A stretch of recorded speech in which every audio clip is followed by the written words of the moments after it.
All right, I think we're going to go ahead and get started. I know it's a frigid day today in the Duke City, so we're going to obviously unveil and cut the ribbon on our new 9/11 memorial.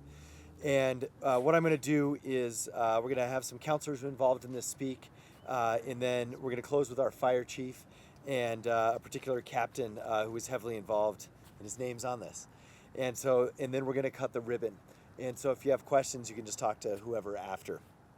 So today we're here to dedicate this Albuquerque's AFR, our fire department's memorial for those 41 Albuquerque heroes who served at the Pentagon following the attacks on 9/11 in our country's time of need. Now for us, I think we all have 9/11 stories. It's one of those quintessential events where, for my generation, actually, the first one was probably the Berlin Wall coming down. And since then, it was 9/11. Of course, others remember things like JFK and these other tragedies that have occurred that are seared into our memory for as long as we live. And for us, we never really had a meaningful way to reflect Albuquerque's tiny role in these 41 individuals' tiny role, but yet critically important role that we played. And a lot of people don't even know that our department sent 41 folks. Their names are outlined on here. You can see the silhouettes that are going to be lit up as a reflection of sort of that Twin Tower motif or the Pentagon facade motif. These are folks who responded, and we talk always about answering the call, whether it's the call to service or it's the call to respond. And so today we honor those 41 folks who answered that call to go to the Pentagon in our country's time of need. Now, I want to thank the counselors who played instrumental roles in this. Most of them I'm going to introduce because they're here to say a few words, but I also want to thank the architects, FBT Architects, and also Basic IDIQ, the contract who put this together. And as a fun footnote, there are now 4 sons of those 41 people who are in AFR right now too. So the tradition continues, as in many ways. AFR has always been a family affair. In fact, pretty much city government is as a whole, and that continues today. So the first counselor I want to introduce, this is his district. He is retiring, I think we all know that, but this is one of the many projects that he has spearheaded over his long career. And we're very excited to be able to do this from a timing perspective. Counselor, for you on your way out, I wanted to get this done so he could be here and share a few words and celebrate this with our community. Counselor Winter. Thank you. Well, thank you all very much. And this is the end of my 20-year on the city council. So I really wanted to have the ribbon cutting for this before I left. And I don't know if you all remember, but 9/11, 2001, after that, we did have a small memorial here. In fact, it's incorporated in the big memorial. It's got the plaque and the plane numbers that were involved. And so I can remember through the years when they put it up and they put a couple planters up and planted these exotic trees that didn't live very long, but the plaque was still there. And so I really thought we need to do something more. We need to have something that represented our 41 folks that helped out at the Pentagon too. And so we started working on this memorial, and DMD, Pat, Director Montoya, and Stacy worked very closely. And then we didn't have enough money. So the city councilors, we had Trudy Jones, Ken Sanchez, Cynthia Borrego, that were willing to put money in this, because this is, even though it's in District 4, this is a citywide project in honoring 9/11. And so I want to thank them very, very much, because it would not have happened without their help. Ken Sanchez really wanted to be here, and he just couldn't make it. So I really appreciate him and what he's done. So I'm just here to say thank you for everybody that worked on this.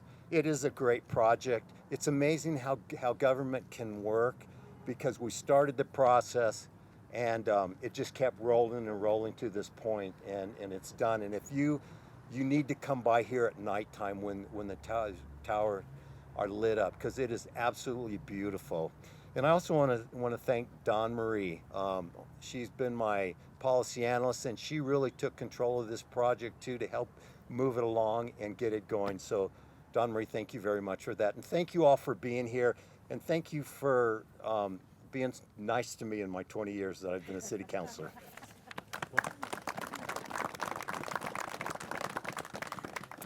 Okay, and also another city councilor who helped champion this from just nearby district, Councilor Jones. Thank you all.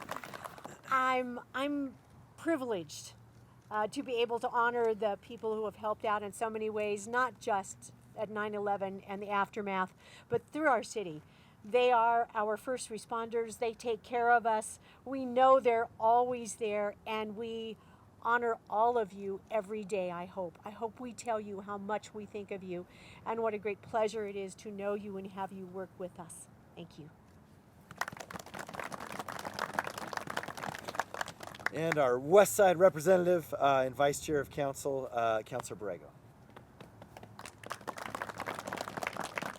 Well, I'm really honored to be here today and to work with fellow councilors. In the city, we're all related, we're all linked together, regardless of our distance across the river.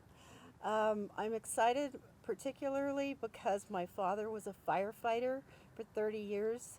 And so our first responders always have a special place in my heart.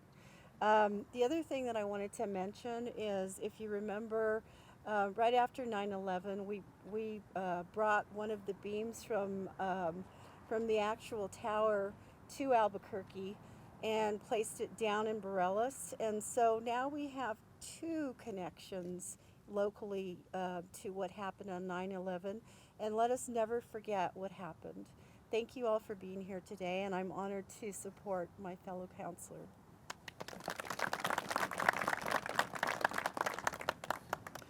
I did want to mention one architectural element too that I think I forgot, but I believe this is the Pentagon on the outside, right? So that's the 5 sides there. So well done. Now, I want to introduce the gentleman in charge of AFR, our fire chief, Chief Dow.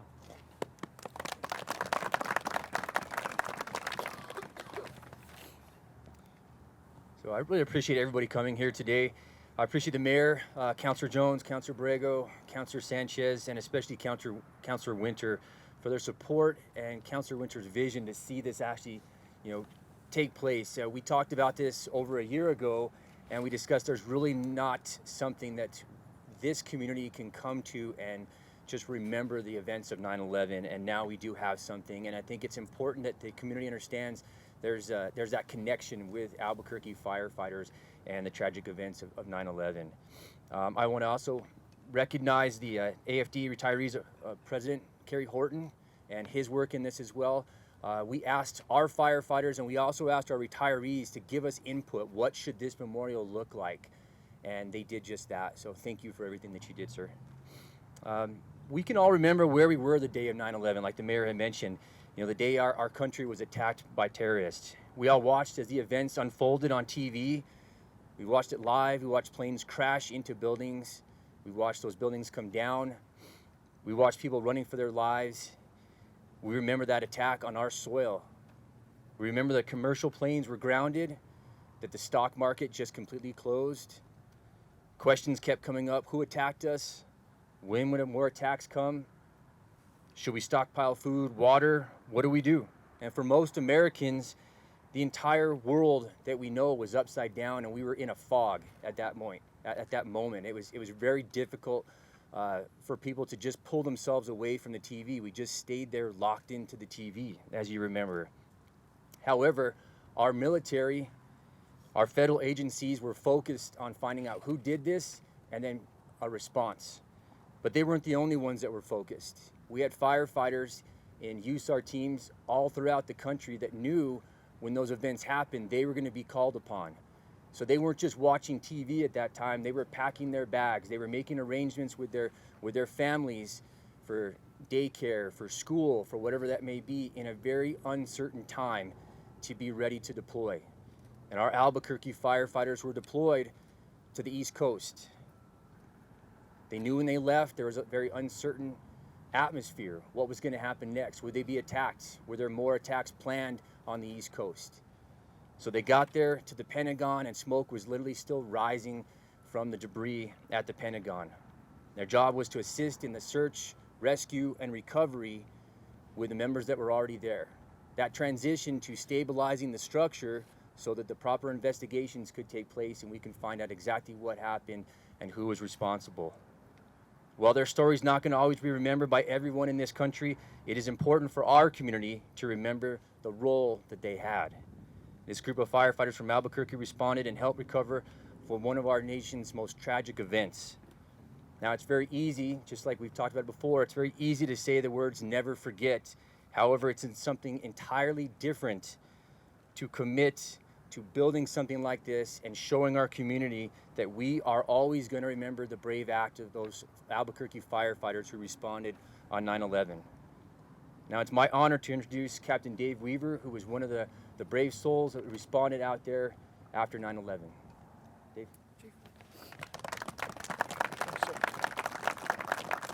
Well, good morning, all. I'm Captain David Weaver.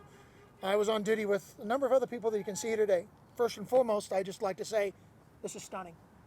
I'm absolutely floored. I could see the Twin Towers, and I absolutely picked up on the Pentagon to begin with, and it's monumental. Firefighters or any of us that responded, the last thing we want is notoriety. We just go. We respond when our country asks us, our citizens or our community. I've been asked today to kind of maybe tell you a little bit of some of the things that we came across or what we saw. I promise I won't bore you. My guys, my friends and fellow firefighters are there know I can speak, so I'll keep it short, I promise. Everyone knows where they were on that day, and when we arrived, we were a little bit overwhelmed.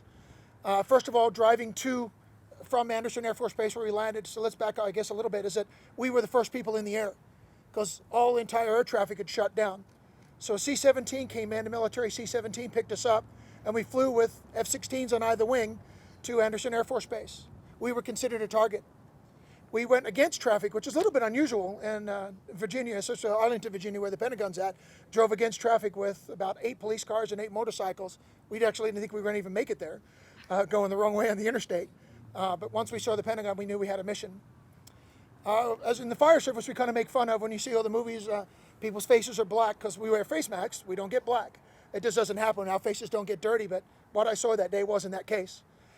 2 very high-speed USAR teams, Fairfax, Virginia, and Virginia Beach were both there, and their faces were blackened, and they just had black rings under their eyes, and they were exhausted.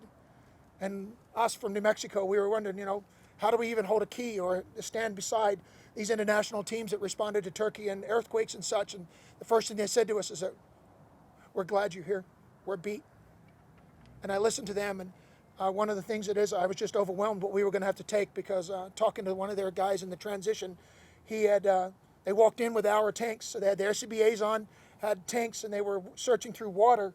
There was a little over their knee deep, and they were just immersed, and it was smoke, JP4 or fuel from the aircraft. They would change a tank inside of it, come out, get some water, eat, and go back in, and they did 6 to 8 hour iterations of that. So we really didn't know what we had going for ourselves when we were walking into it. But more than that, it didn't matter. We were more than honored to go ahead and try to do it and to serve our country under those circumstances.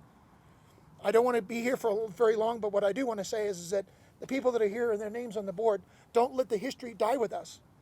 Ask us. We'd love to do that, pass on that oral history to you and tell us what we saw, because everyone's intake is different. The things that we saw were in our own eyes, and the experiences we saw were just something that over a cup of coffee we'd love to talk to you about. But to kind of end on a high note, I think, because it's such a solemn conversation, is that the uniform that we wore at USAR was dark blue pants, like a military BDU shirt with Urban Search and Rescue on the back of it, and a teal shirt, representative of New Mexico. Kind of makes sense. The Pentagon was shut down because of all the secret material was there, but after us being there about 7 days, they allowed the news to come in. And the first thing they were doing was looking for the USAR teams.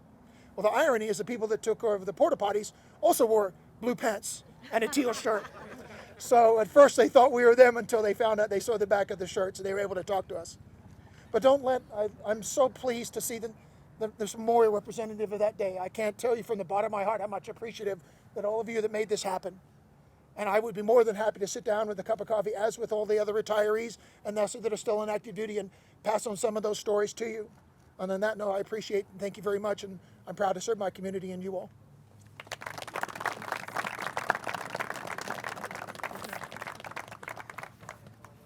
Well, what we'd love to do, Captain and Chief, is why don't you lead us in our ribbon cutting? So let's celebrate continuing to tell that story. sir. Come on up.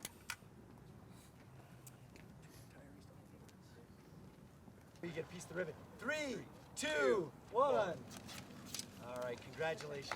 Good job, everybody. Just in time.